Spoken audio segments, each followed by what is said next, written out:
যারা বেশি নামাজ পড়বে তারা বেশি জান্নাতে ঢুকবে নাকি? নামাজ পড়তে পড়তে যারা কপাল কালো করে ফেলছে এরা ঢুকবে না? যারা হজ করতে করতে বড় হাজী সাহেব হয়েছে, জিকির করতে করতে হাতে 3-4টা তাসবিহ রেখেছে, তাদের কথা বলা হয়েছে। এগুলো নিঃসন্দেহে অনেক বড় আমল, কিন্তু সবচাইতে বেশি জান্নাতে প্রবেশ করাবে যে আমল, বিষ্ণু বললেন, এক হচ্ছে আল্লাহর ভয়, আরেক হচ্ছে সর্বোত্তম আচরণ। প্রিয় ভাইরা, ইসলামের মেজাজটাকে চিনে নেন, ইসলামের এসেন্সটাকে বুঝে নেন।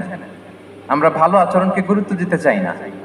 অনেক নামাজি লোক দেখবে নামাজ পড়তে পড়তে কপালে কালো দাগ ফেলে দিছে, বাসায় বউয়ের সাথে খারাপ আচরণ করে, খিটখিটে মেজাজের, প্রতিবেশীর সাথে শুধু ঝগড়া, কলিগদের সাথে ঝগড়া, মারামারি, দুঃসম্পর্ক, এরকম আছে না? নাই বলেন, আছে না?